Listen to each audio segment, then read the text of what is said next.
दोस्तों, कहानी की शुरुआत में डस्टी अपनी कार में बैठा बर्गर खा रहा होता है और साथ ही कुछ पुराने गाने सुन रहा होता है। 50 साल का होने के बावजूद भी उसे किसी चीज की कोई फिक्र नहीं है और उसके पास कोई फुल टाइम जॉब भी नहीं है। इसी के चलते डस्टी ने अपने सारे दोस्तों को खो दिया, लेकिन उसे इस बात की कोई परवाह नहीं। तभी रोड पर खड़ी दो लड़कियां उसकी वीडियो बना रही थी, जिन्हें देखकर डस्टी को थोड़ा अजीब महसूस होता है। थोड़ी देर बाद उसकी भतीजी क्लोई उसकी कार में आकर बैठ जाती है और वो दोनों साथ में एक मूवी थिएटर में जाते हैं। सिनेप्लेक्स नाम के एक थिएटर में पहुंचने के बाद चाचा भतीजी में इस बात को लेकर बहस हो जाती है कि आज कौन सी मूवी देखी जाए। डस्टी पुरानी मूवी देखना चाहता है। इसके बाद वो टिकट लाइन की ओर आगे बढ़ते हैं और कार्ड से पेमेंट करके 2 टिकट खरीद लेते हैं। थिएटर में जाने से पहले डस्टी अपने 3D चश्मा डस्टबिन में फेंक देता है और अपना खुद का भारी भरकम चश्मा निकालता है, जिससे वह शिफ्टर कहता है। डस्टी 3D मूवी से नफरत करता है, इसीलिए वह शिफ्टर्स लाया था ताकि इनकी मदद से वो 3D मूवी को नॉर्मल 2D में देख सके। डस्टी क्लॉय के लिए भी एक एक्स्ट्रा शिफ्टर्स लाया था। जब डस्टी थिएटर के अंदर आता है तो वो सिनेप्लेक्स के मैनेजर को देखता है, जिसका नाम जैक है। वो क्लोई के साथ फ्लर्ट कर रहा होता है। जैसे ही डस्टी उनके पास जाता है तो जैक एक बहाना बनाकर वहाँ से निकल लेता है और उसी समय क्लोई के 2 दोस्त आकर क्लोई के बगल में बैठ जाते हैं। अब डस्टी क्लोई की सारी प्लानिंग समझ जाता है कि मेरे साथ मूवी देखने आना तो सिर्फ घर से बाहर निकलने का एक बहाना था। डस्टी क्लोई को अपने साथ बिठाने की कोशिश करता है, लेकिन क्लोई उसके साथ नहीं बैठना चाहती।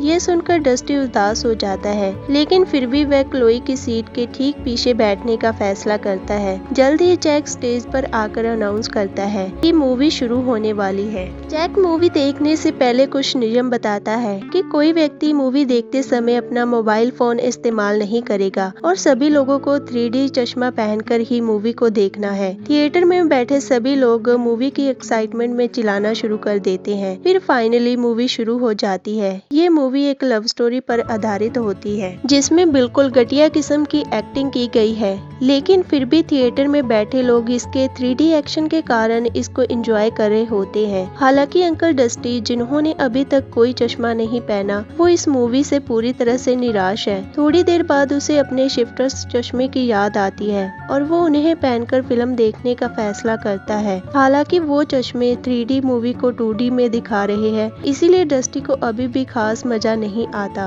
और फिर वो आसपास में बैठे बाकी लोगों को परेशान करने की सोचता है। वो क्लोई की दोस्त में से एक को मैसेज करते हुए देख लेता है और उसे ऐसे ही मौके की तलाश थी। क्लोई की दोस्त को तंग करते हुए वह उसे कहता है कि क्या तुम्हें याद नहीं, थिएटर में फोन का इस्तेमाल करना मना है। तभी डस्टी सोचता है कि वह क्लोई को उसके दोस्तों के सामने शर्मिंदा करने में पूरी तरह से सफल हो गया। जैसे जैसे फिल्म आगे बढ़ती है, डस्टी और भी ज्यादा बोरिंग फील करता है। तभी अचानक वो फिल्म के एक सीन में कुछ अजीब सी चीज को नोटिस करता है, जैसे कि स्क्रीन धुंधली हो गई हो। हालांकि जब वो अपने शिफ्टर्स उतारता है तो उसे कुछ भी दिखाई नहीं देता। वो थोड़ी देर के लिए क्लोई से उसके 3D चश्मे मांगता है, लेकिन इस समय तक क्लोई अपने अंकल की बचकानी हरकतों से तंग आ चुकी थी और फिल्म देखना जारी रखता है। तभी अचानक डस्टी को अपनी स्क्रीन में एक विशाल कीड़े जैसा जानवर दिखाई देता है, जबकि थिएटर में बैठे बाकी लोग इस कीड़े के बारे में पूरी तरह से अनजान थे।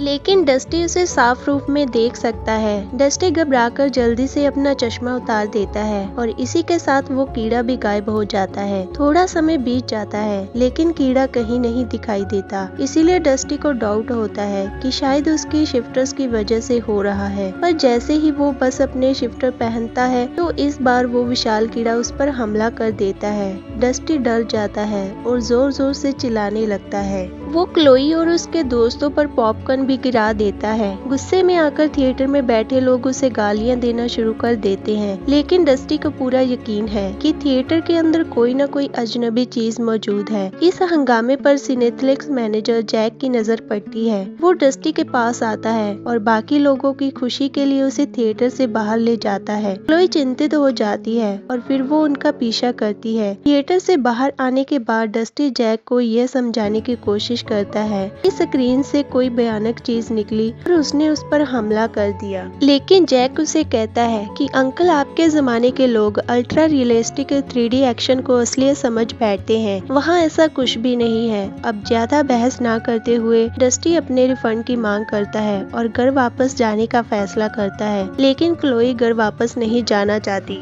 क्योंकि वो पूरी फिल्म देखने का इरादा बना चुकी थी और वो डस्टी को वहीं छोड़कर वापस थिएटर में चली जाती है। वो उसके पीछे जाने की कोशिश करता है लेकिन जैक उसे ये कहते हुए रोक देता है कि अब आपको अंदर जाने की अनुमति नहीं है। वो हॉल में इंतजार नहीं कर सकता था, इसीलिए जैक उसे प्रोजेक्शन रूम में ले जाता है। वहाँ जैक और उसके एम्प्लॉयज बातें करते हैं कि कैसे सिनेफ्लिक्स अपने सुपर रियलिस्टिक सिनेमैटिक और विजुअल्स के कारण दुनिया पर कब्जा कर लेगा। अब 2D का जमाना चला गया है और अब उनकी जगह 3D ने ले ली है। वो डस्टी को भी इस फिल्म को 3D में आजमाने के लिए कहता है और अगर फिर भी उसे फिल्म पसंद नहीं आती तो वो उसके पैसे उसे वक्त रिफंड कर देगा। जैक उसे सिनेफ्लिक्स ग्लासेस देता है लेकिन एक लंबे सोच विचार के बाद डस्टी ग्लासेस लेने से मना कर देता है, जिस वजह से सिनेफ्लिक्स के एम्प्लॉयज गुस्सा हो जाते हैं और अचानक सभी ज़ॉम्बीज में बदल जाते हैं। फिर वो डस्टी पर हमला करते हैं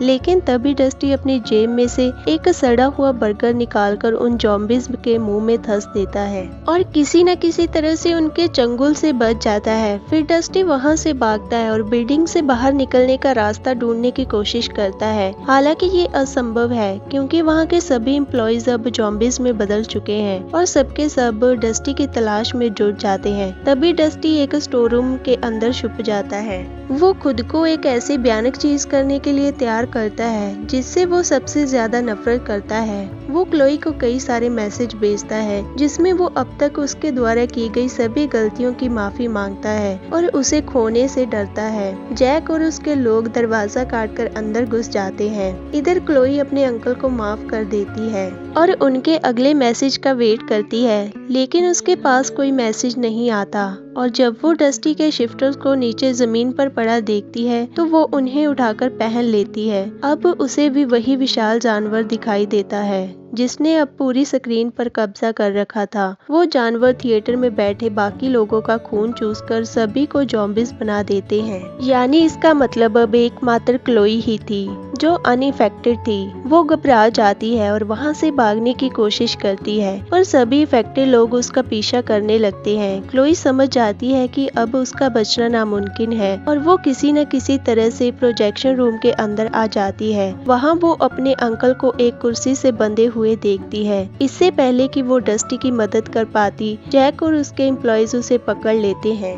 इसके बाद जैक इस सारी तबाही और प्लानिंग के पीछे के मास्टरमाइंड का खुलासा करता है। जैक कहता है कि ये एक एलियन है जो दूसरी किसी गैलेक्सी से आया है और वो यहाँ अपनी प्रजाति यानी स्पीशीज बढ़ाना चाहता है। जैक बताता है कि इस इन्फेक्शन से संक्रमित होना उसके लिए अब तक का सबसे खूबसूरत पल था क्योंकि अब उसे कोई दर्द या चिंता महसूस नहीं होती। ये बताकर जैक जबरदस्ती डस्टी को सिनेफ्लिक्स 3D चश्मे पहनने के लिए कहता है और उसे चूजन मूवी देखने के लिए कहता है और ये साफ था कि ग्लासेस पहनकर फिल्म देखने से अब डस्टी भी उन्हीं की प्रजाति का एक आदमी बन जाएगा। लेकिन तभी सही समय पर क्लोई एक कांच का टुकड़ा घुसाकर उस एलियन को पीछे की तरफ धकेल देती है जिससे जैक और उसके एम्प्लॉय कुछ पल के लिए अपना होश खो बैठते हैं। क्लोई अपने अंकल को उनके जाल से छुड़वा लेती है।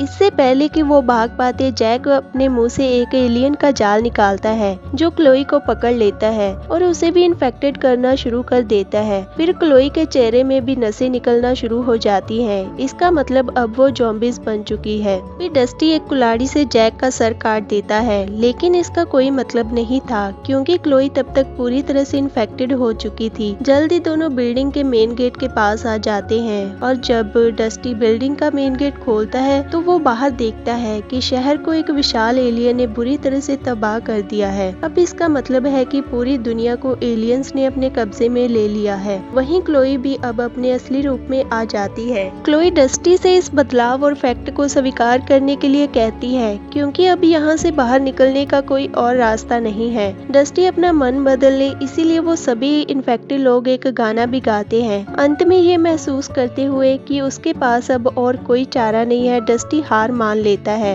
अब हम आगे देखते हैं कि सभी लोग थिएटर के अंदर वापस आ जाते हैं, जहां दोबारा वही मूवी चलाई जाती है। क्लोई, जो कि पूरी तरह से इन्फेक्टेड है, अपने अंकल को एक सिनेथ्रिक्स चश्मा देती है ताकि वो भी उन सबकी तरह बदल जाए और इस बदलाव को स्वीकार कर ले। अब डस्टी भी बड़ी बेसब्री के साथ स्क्रीन से एलियन आने का इंतजार करता है।